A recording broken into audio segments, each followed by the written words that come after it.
30వ తారీఖున ఉగాదితో పాటు షష్టగ్రహ కూటమి. ఈ కూటమి వల్ల చాలా ఉపద్రవాలు కలగబోతున్నాయని చెప్తున్నారు. మరి వాటికి పరిహారాలు కూడా మనం మాట్లాడుకుందాం గురుగారు. అలాగే దానికంటే ముందు ఈ మేషరాశి నుంచి మీనరాశి వరకు ఈ రాశుల ఫలితాలు ఎలా ఉండబోతున్నాయి? తప్పకుండా తల్లి. ముందుగా మేషరాశి జాతకాన్ని విషయించినట్లయితే ఇప్పుడు ఏలినాటి శని ప్రారంభమవుతుంది మేషరాశికి. షష్టగ్రహ కూటమితో పాటు ఏలినాటి శని వస్తూ ఉంది. సో 12వ స్థానంలో షష్టగ్రహ కూటమి అంటే ఏలినాటి శని ప్లస్ షష్టగ్రహ కూటమి. ఇవన్నిటి వల్ల ఏమవుతుందంటే విద్యార్థులకు ఉత్తీర్ణత శాతం తగ్గడము, ఉద్యోగాలు కోల్పోవడము, వీసా రిజెక్ట్ అవ్వడము, పేపర్లల్లో సమస్యలు రావడము, పేపర్లలో అంటే డాక్యుమెంటేషన్ ప్రాబ్లం రావడము, లవ్లో ఫెయిల్యూర్స్ రావడము, ప్రైవేట్ ఉద్యోగస్తులకు ఉద్యోగాలు కోల్పోవడము, ప్రభుత్వ ఉద్యోగస్తులకు సిబిఐ, సిఐడి, ఏసీబీ లాంటి కేసులు రావడము, అలాగే వ్యాపార రంగంలో ఉండే వారికి GST, commercial tax, sales tax సమస్యలు రావడము, రైతులకు 2 పంటల దిగుబడి రాబడి అధికంగా ఉండడము, ఆడవారికి సంబంధించి భార్యాభర్తల మధ్యన గొడవలు రావడము, ప్రైవేట్ ఉద్యోగస్తులకు ఉద్యోగాలు కోల్పోవడము, అలాగే రాజకీయ నాయకులకు పదవీచ్యుతులు అవ్వడము, అంటే నామినేటెడ్ పదవుల్లో లేదంటే సమస్యలు రావడము, ప్రజల్లో ఇబ్బందులు ఏర్పడము, చెడ్డ పేరు రావడము. సో సర్పంచ్ ఇప్పుడు ఎలక్షన్లు వస్తూ ఉన్నాయి. సో సర్పంచ్లో పొడి చేసే వాళ్ళు ఓడిపోవడము, సో నమ్మిన వాళ్ళే మోసం చేయడము, అలాగే ఇంట్లో తల్లిదండ్రుల్లో ఒకళ్ళకు ఆరోగ్యపరమైన ఇబ్బందులు ఏర్పడము, న్యాయపరమైన చిక్కులు ఏర్పడము, ఇవన్నీ మేషరాశి వారికి కనిపిస్తూ ఉన్నాయి. మరి రెమెడీ ఏం చేసుకోవాలా? తిరునల్లార్ శనీశ్వర ఆలయంలో ప్రత్యేకమైన శని పూజ నిర్వహించుకోవడం, అక్కడ స్పెషల్ నూనె దానం అని ఉంటుంది. ఓకే. ఆ నూనె దానం ఇవ్వడం ఎక్కువ ఖర్చు ఉండదు, 450 రూపాయలు ఉంటుంది అంతే. 450 రూపాయల్లో స్పెషల్ పూజ నూనె దానం ఉంటుంది. ఇది చేసుకున్నట్లయితే, అలాగే నలుపు రంగు దుస్తులకు దూరంగా ఉండాలి, నలుపు రంగు వాహనాలకు దూరంగా ఉండాలి. ఎందుకంటే ఏలినాటి శనిలో వాహన ప్రమాదాలు జరుగుతాయి. సో అందుకని నలుపు రంగు వాహనాలకు దూరంగా ఉండాలి, నలుపు రంగు దుస్తులకు దూరంగా ఉండడం వల్ల సమస్యల నుండి గట్టెక్కుతారు. వృషభ రాశి. సో 100కు 100% అనుకూలంగా ఉన్నటువంటి రాశి వృషభ రాశి. సో వృషభ రాశి పట్టిందల్లా బంగారంగా ఉంటుంది. విద్యార్థులకు ఉత్తీర్ణత శాతం పెరుగుతుంది, సమాజంలో గౌరవం పెరుగుతుంది, వీసాలు వస్తాయి, కోరుకున్నటువంటి యూనివర్సిటీలో ప్లేస్మెంట్స్ వస్తాయి, ఉద్యోగాలు వస్తాయి, ప్రేమ సఫలం చెందుతుంది, అవివాహితులకు వివాహ యొక్క సూచనలు గోచరిస్తూ ఉన్నాయి, సంతానం లేని వారికి సంతానం ఉంటుంది, ఉద్యోగస్తులకు ప్రమోషన్లు బదిలీలు ఉంటాయి, పై అధికారుల మన్ననలు ఉంటాయి, రాజకీయ నాయకులకు కొత్త అవకాశాలు, నామినేటెడ్ పదవులు వరిస్తాయి, సమాజంలో గౌరవము, పేరు ప్రఖ్యాతులు పెరుగుతాయి, ఆడవారికి అన్యోన్యత దాంపత్యం పెరుగుతుంది, రాజకీయంగా వ్యాపారపరంగా ఆడవారికి అవకాశాలు వస్తాయి, రైతులకు 2 పంటల దిగుబడి రాబడి పెరుగుతుంది, వ్యాపారస్తులకు రూపాయికి 100 రూపాయల లాభం వస్తుంది, కళాకారులకు విశేషించి అవకాశాలు వస్తాయి, విదేశాల్లో ప్రోగ్రాంలు నిర్వహిస్తారు, అవార్డులు రివార్డులు పొందుతారు, కొత్త అవకాశాలు వెతుక్కుంటూ వస్తాయి. సో ఎటువంటి రెమెడీస్ అవసరం లేదు, ఎటువంటి సమస్యలు లేవు. సో అద్భుతమైన ఏదైనా జాతకం ఉందంటే అది వృషభ రాశి వారికి. ఓకే. So super. నెక్స్ట్ మిథున రాశి. సో ఇంచుమించుగా సేమ్ టు సేమ్ వృషభ రాశి లాగానే 100కి 100% అనుకూలంగా ఉంది. కాకపోతే దానికి తేడా ఏంటంటే, ఇది మార్చి 30 నుండి వృషభ రాశి అనుకూలంగా ఉంటే మిథున రాశి మే 9 నుండి అనుకూలంగా ఉంది. అంతే తేడా. ఒక 40 రోజుల పాటు వీళ్ళకు లేట్గా స్టార్ట్ అవుతుంది. సో మే 9, 2025 నుండి మిథున రాశి వారికి రాజయోగం పట్టబోతూ ఉంది. మరీ ముఖ్యంగా రాజకీయ నాయకులకు విశేషించి యోగకాలంగా భావించాల్సి ఉంటుంది. గురువు జన్మంలోకి వస్తూ ఉన్నాడు, శని అనుకూలంగా ఉన్నాడు. సో పట్టిందల్లా బంగారంగా ఉంటుంది. వ్యాపారస్తులకు రూపాయికి 100 రూపాయల లాభం ఉంటుంది. మరీ ముఖ్యంగా మద్యం వ్యాపారస్తులకు లేదా వైద్య వ్యాపారస్తులకు అనుకూలంగా ఉండేటువంటి అవకాశాలు కనిపిస్తూ ఉన్నాయి. అలాగే లాయర్లకు, డాక్టర్లకు అనుకూలంగా ఉంటుంది. అలాగే ప్రభుత్వ ఉద్యోగంలో ఉండే వారికి ప్రమోషన్లు, బదిలీలు, మ్యూచువల్ బదిలీలతో పాటు పై అధికారుల మన్ననలు ఉంటాయి. ప్రైవేట్ రంగంలో పనిచేసే వారికి జీతాలు పెరుగుతాయి, ఇంక్రిమెంట్లు వస్తాయి. సో రాజకీయ రంగంలో విశేషించి యోగకాలంగా భావించాల్సి ఉంటుంది. రైతులకు 2 పంటల దిగుబడి రాబడి అధికంగా ఉంటుంది. సో ఏ రంగం వారు తీసుకున్నా మిథున రాశికి పూర్తిగా 100కి 100% అనుకూలంగా ఉంది. కర్కాటక రాశి. సో నెక్స్ట్ కర్కాటక రాశి. ఇంచుమించుగా 100కు 95% అనుకూలంగా ఉన్నటువంటి రాశి కర్కాటక రాశి. సో వీళ్ళల్లో 2 రకాల సమస్యలు కనిపిస్తూ ఉన్నాయి. గురువు వ్యయంలోకి వస్తూ ఉన్నాడు కాబట్టి కాళ్ళు చేతులకు దెబ్బలు తగిలించుకునే అవకాశం కనిపిస్తూ ఉంది. 60 సంవత్సరాలు దాటిన వారికి ఆరోగ్యపరమైన ఇబ్బందులు కనిపిస్తూ ఉన్నాయి. ఈ 2 సమస్యలు మినహా కర్కాటక రాశి వారికి విద్యార్థులకు ఉత్తీర్ణత శాతం ఉంటుంది, వీసాలు వస్తాయి, విదేశాల్లో ఉద్యోగం ఉంటుంది, స్థిర నివాసం ఉంటుంది, ఉద్యోగస్తులకు ప్రమోషన్లు బదిలీలు ఉంటాయి, ప్రభుత్వ ఉద్యోగస్తులకు పై అధికారుల మన్ననలు ఉంటాయి, రాజకీయ రంగంలో ఉండే వారికి విశేషించి అనుకూలంగా ఉంటుంది, పదవులు వరిస్తాయి, స్త్రీలకైతే పదవులు వరిస్తాయి, అలాగే వ్యాపార రంగంలో అనుకూలతలు ఉంటాయి. సో చాలా చాలా చాలా అనుకూలంగా ఉంటుంది. రైతులకు 2 పంటల దిగుబడి రాబడి అనుకూలంగా ఉంటుంది. సో ఎలాంటి సమస్యలు లేవు. చిన్న రెమెడీ మాత్రమే ఉంది. ప్రతి గురువారం నాడు ఎల్లో కలర్ షర్టు, మగవాళ్ళైతే ఎల్లో కలర్ షర్టు ధరించాలి, ఆడవాళ్ళైతే ఎల్లో కలర్ డ్రెస్ ధరించాలి. సో ఈ యొక్క రెమెడీ వల్ల ఈ సమస్య నుండి బయటపడతారు. ఓకే. తర్వాత సింహరాశి. సో చాలా సమస్యాత్మకంగా ఉన్నటువంటి రాశి సింహరాశి.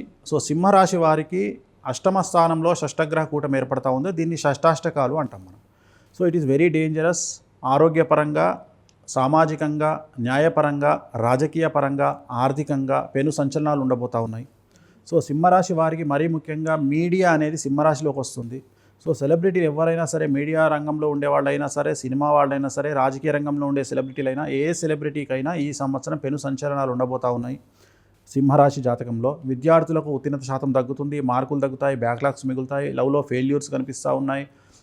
ఆరోగ్యపరమైన సమస్యలు ఎందుకు అంటే చెడు అలవాట్ల వల్ల ఎదుర్కొనే అవకాశం కనిపిస్తూ ఉంది. అలాగే ఉద్యోగస్తులకు సంబంధించి పెను సంచలనాలు ఉండబోతూ ఉన్నాయి. ప్రభుత్వ ఉద్యోగస్తులు అయితే ఏసీబీ, సిఐడి, సిబిఐ లాంటి కేసులు ఉంటాయి. అలాగే వ్యాపార రంగంలో ఉండే వారికి ట్యాక్స్ల పరమైన ఇబ్బందులు ఏర్పడేటువంటి అవకాశం కనిపిస్తూ ఉంది. రైతులకు 2 పంటల దిగుబడి రాబడి ఉంటుంది. ఆడవారైతే అండర్స్టాండింగ్ ప్రాబ్లమ్స్, భార్యాభర్తల మధ్యన గొడవలయ్యే అవకాశం ఉంది. ఓవరాల్గా తల్లి, తండ్రి, భార్య, భర్త సంబంధించి నలుగురిలో ఒకళ్ళకు ఆరోగ్యపరమైన ఇబ్బందులు ఏర్పడే అవకాశం ఉంది. సో నలుపు రంగు దుస్తులకు దూరంగా ఉంటూ తిరునల్లార్ శనీశ్వర ఆలయంలో ప్రత్యేకమైన శని పూజ నిర్వహించడం ద్వారా సింహరాశి వారు సమస్యల నుండి గట్టెక్కుతారు. కన్యా. సో నెక్స్ట్ కన్యారాశి. 100కి 100% అనుకూలంగా ఉన్నటువంటి రాశి కన్యారాశి.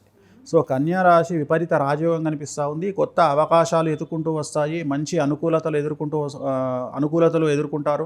అంటే సమాజంలో గౌరవం పెరుగుతుంది. కొత్త అవకాశాలు, ఉద్యోగాలు, కొత్త బాధ్యతలు, రాజకీయ రంగంలో పదవులు ఏర్పడతాయి. స్త్రీలకైతే మరీ ముఖ్యంగా వ్యాపారంలో, రాజకీయంలో అనుకూలతలు పెరుగుతాయి. విద్యార్థులకు అన్ని రంగాల్లో అవకాశాలు ఉంటాయి. ఉద్యోగస్తులకు ప్రమోషన్లు, బదిలీలు ఉంటాయి. సో ఏ రంగంలో తీసుకున్నా సో సూపర్గా ఉండబోతూ ఉంది. కొత్త అవకాశాలు ఎత్తుకుంటూ వస్తాయి. రాజయోగం కనిపిస్తూ ఉంది. గురుమహర్దశ ఉన్నటువంటి వారికి ఈ విపరీత రాజయోగం కనిపిస్తూ ఉంది. వీళ్ళకు ఎటువంటి సమస్యలు లేవు, ఎటువంటి రెమెడీస్ లేవు. తులారాశి. సో బాగా సమస్యాత్మకంగా ఉన్నటువంటి రాశి తులారాశి. 6వ స్థానంలో 6వ ఇంట్లో 6 గ్రహాలు కలిసి వస్తున్నాయి. 6వ స్థానం అనేటువంటిది శత్రు స్థానము, అలాగే ఆరోగ్య స్థానము. సో ఇది చాలా డేంజరస్ స్థానము. సో వీళ్లకు ఈ సంవత్సరం డబ్బు ఫ్లో చాలా ఎక్కువగా ఉంటుంది, కానీ సమస్యలు ఉంటాయి. సో న్యాయపరమైన చిక్కులు, ఆర్థికపరమైన చిక్కులు. సో చాలా వరకు తెలుగు రాష్ట్రాల్లో సినిమా రంగానికి సంబంధించిన వాళ్ళు, రాజకీయ రంగానికి సంబంధించిన వాళ్ళు ఉన్నటువంటి రాశి తులారాశి. సో రాజకీయ రంగంలో ఉండేవారు నమ్మక ద్రోహానికి గురయ్యే అవకాశం ఉంది. సినిమా రంగంలో ఉండేవారికి ఆరోగ్యపరమైన ఇబ్బందులు ఎదుర్కొనే అవకాశం ఉంది ఈ సంవత్సరము. సో విద్యార్థులకు ఉత్తీర్ణత శాతం తగ్గుతుంది. విదేశాలకు అవకాశాలు తగ్గుతాయి. వీసాలు రిజెక్ట్ అవుతాయి. ఉద్యోగస్తులకు కోల్పోతారు ఉద్యోగాలు. అలాగే ప్రభుత్వ ఉద్యోగస్తులకు సిబిఐ, ఏసీబీ, సిఐడి లాంటి కేసులు ఉంటాయి. వ్యాపార రంగంలో వారికి ట్యాక్స్ల సమస్యలు ఉంటాయి. రైతులకు 2 పంటల దిగుబడి రాబడి ఉంటుంది. ఆడవారికి సంబంధించి భార్యాభర్తల్లో ఇబ్బందులు ఉంటాయి. అలాగే చిన్నపిల్లలైతే కిందబడి దెబ్బలు తగిలించుకునే అవకాశం ఉంది. సో ఏ రంగం వారికి తీసుకున్నా ఈ సంవత్సరం తులారాశి వారికి సమస్యలు కనిపిస్తున్నాయి. మరి ఏం చేయాలి? తిరునల్లార్ శనీశ్వర ఆలయంలో ప్రత్యేకమైన శని పూజ నిర్వహించడం ద్వారా, నలుపు రంగు దుస్తులకు, వస్తువులకు దూరంగా ఉండడం ద్వారా సమస్యల నుండి బయటపడతారు. తర్వాత వృశ్చిక రాశి. సో వృశ్చిక రాశి వారికి అర్ధాష్టమ శని నడుస్తూ ఉంది. ఈ నెల 30కి వెళ్ళిపోతూ ఉంది. అంటే ఉగాదికి అర్ధాష్టమ శని వెళ్ళిపోతూ ఉంది. ఉగాది నుండి వీళ్ళకు విపరీత రాజయోగం ప్రారంభమవుతూ ఉంది వృశ్చిక రాశి వారికి. మరీ ముఖ్యంగా ఆడవారికి విపరీత రాజయోగం కనిపిస్తూ ఉంది. సినిమా రంగంలో ఉండేవారికి, మీడియా రంగంలో ఉండేవారికి, సెలబ్రిటీలకు ఈ సంవత్సరం అనుకూలంగా ఉండబోతూ ఉంది. పట్టిందల్లా బంగారంగా ఉంటుంది. విద్యార్థులకు ఉత్తీర్ణత శాతం ఉంటుంది. బ్యాక్లాగ్స్ క్లియర్ చేస్తారు. ఉద్యోగాలు వస్తాయి. వీసాలు అప్రూవల్ అవుతాయి. మంచి ఉద్యోగాలు దొరుకుతాయి. విదేశీ స్థిర నివాసం ఏర్పాటు జరుగుతుంది. ఉద్యోగస్తులకు ప్రమోషన్లు, బదిలీలు ఉంటాయి. మ్యూచువల్స్ ఉంటాయి. రాజకీయ రంగంలో ఉండేవారికి మంచి అవకాశాలు ఎత్తుకుంటూ వస్తాయి. నామినేటెడ్ పదవులు ఉంటాయి. వ్యాపార రంగంలో 100కు 1000 రూపాయలు సంపాదిస్తారు. అలాగే రైతులకు 2 పంటల దిగుబడి రాబడి ఉంటుంది. అలాగే వీరికి నెగిటివ్లు ఏమీ లేవు, రెమెడీస్ ఏమీ లేవు. ధనుసు రాశి. సో ఈ వృశ్చిక రాశి నుండి వెళ్ళిపోతున్నటువంటి శని 4వ ఇంట్లో ధనుసు రాశిలోకి వస్తూ ఉన్నాడు. సో 4వ ఇంట్లో శని అనేటువంటిది అర్ధాష్టమ శని అంటాము. అలాగే 4వ ఇంట్లో 6 గ్రహాలు కలిసి వస్తున్నాయి కాబట్టి పెను సంచలనాలకు దారితీసే అవకాశం ఉంది. విపరీతమైన ధన నష్టంతో పాటు తల్లికి సంబంధించిన ఆరోగ్యపరమైన ఇబ్బందులు ధనుసు రాశికి కనిపిస్తూ ఉన్నాయి. కాబట్టి జాగ్రత్తగా ఉండాలి. ఆర్థికపరమైన ఇన్వెస్ట్మెంట్ల విషయంలో జాగ్రత్తగా ఉండాలి. ఉదాహరణ, డబ్బు ఇన్వెస్ట్ చేయడం అనేటువంటిది వ్యాపారంలో చేయొచ్చు, జాగ కొనడంలో చేయొచ్చు, పొలం కొనడంలో చేయొచ్చు, ఇల్లు కొనడంలో చేయొచ్చు. అలాగే పిల్లలకు సంబంధించినటువంటి వివాహ విషయంలో చేయొచ్చు. వీటిలో చేసేటువంటి డబ్బంతా వృధా అయ్యేటువంటి అవకాశం ఉంది. నమ్మక ద్రోహానికి గురయ్యే అవకాశం ఉంది. మరీ ముఖ్యంగా అప్పులు ఇచ్చి నష్టపోయే అవకాశం కనిపిస్తూ ఉంది. కాబట్టి దయచేసి ఎవరికి అప్పులు ఇవ్వకండి ధనుసు రాశి వారు. అలాగే కొత్త ఇన్వెస్ట్మెంట్ల జోలికి వెళ్ళకండి. అలాగే విద్యార్థులకు, ఉద్యోగస్తులకు, రాజకీయ నాయకులకు, స్త్రీలకు, రైతులకు అందరికీ అనుకూలంగా ఉంటుంది. ఈ నేను చెప్పినటువంటి 3-4 పాయింట్ల విషయంలో, డబ్బు విషయంలో జాగ్రత్తలు తీసుకోండి. నలుపు రంగు దుస్తులకు దూరంగా ఉండండి. తిరునల్లార్ శనీశ్వర ఆలయంలో ప్రత్యేకమైన శని పూజ నిర్వహించడం ద్వారా సమస్యల నుండి గట్టెక్కుతారు. మకర రాశి. సో ఈ సంవత్సరమే కాదు, గత 8 సంవత్సరాల నుండి పూర్తిగా కష్టాలు అనుభవిస్తున్నటువంటి మకర రాశి వారికి రాజయోగం స్టార్ట్ అవ్వబోతూ ఉంది. పట్టిందల్లా బంగారంగా ఉంటుంది. రాజకీయ నాయకులకు అవకాశాలు ఎత్తుకుంటూ వస్తాయి. ఆడవారికి విపరీత రాజయోగం ఏర్పడతా ఉంది. విద్యార్థులకు తీవ్రతా శాతంతో పాటు ఉద్యోగాలు, అవివాహితులకు వివాహ సూచనలు, సంతానం లేని వారికి సంతాన యోగం కనిపిస్తూ ఉంది. అలాగే వ్యాపారస్తులకు 100కు 1000 రూపాయల లాభం ఉంది. రైతులకు 2 పంటల దిగుబడి రాబడి ఉంటుంది. కళాకారులకు అవకాశాలు వస్తాయి, అవార్డులు రివార్డులు వస్తాయి. ఏ రంగం వారు తీసుకున్నా మకర రాశికి 100కి 1000% అనుకూలంగా ఉంది. ఒకే ఒక్క సమస్య కనిపిస్తుంది, భార్యాభర్తల మధ్యన అండర్స్టాండింగ్ ప్రాబ్లమ్స్ అనేవి కనిపిస్తూ ఉన్నాయి. ఈ ఒక్క విషయంలో కోపాన్ని తగ్గించుకుంటే, భార్యాభర్తలు అండర్స్టాండింగ్ పెంచుకుంటే అన్ని రకాలుగా అనుకూలతలు ఉంటాయి. రెమెడీస్ అవసరం లేదు, సమస్యలు లేవు. కుంభరాశి. సో కుంభరాశి వారికి ఏలినాటి శని చివరి దశలో ఉంది. ఇంకో 2.5 సంవత్సరాల పాటు ఏలినాటి శని ఉంది. సో 2వ స్థానంలో ధనస్థానంలో వీళ్లకు షష్టగ్రహ కూటమి ఏర్పడతా ఉంది. అంటే ఏం జరుగుతుంది అంటే పెను ఆర్థిక నష్టం అనేది వీళ్ళని బాధించే అవకాశం ఉంది. పెను ఆర్థిక నష్టంతో సంచలనాలు ఏర్పడే అవకాశం ఉంది. ధన నష్టం సంభవించే అవకాశం ఉంది. ఇన్వెస్ట్మెంట్ల రూపంలో కావచ్చు, ఏదో ఒక రూపం, అప్పుల రూపంలో కావచ్చు, చిట్టీల రూపంలో కావచ్చు, మీరు డబ్బు ఇచ్చిన వాడు మిమ్మల్ని మోసం చేసే అవకాశం ఉంది. చిట్టీలు వేసిన వాడు పారిపోయే అవకాశం ఉంది. సో అప్పిచ్చిన వాడు చనిపోయే అవకాశం ఉంది. ఇలాంటి సంఘటనల వల్ల మీరు ఆర్థిక నష్టాన్ని పొందే అవకాశం ఉంది. అలాగే ఇంట్లో శుభకార్యాల వల్ల నష్టాన్ని వెచ్చించి ధన నష్టం చేసే అవకాశం ఉంది.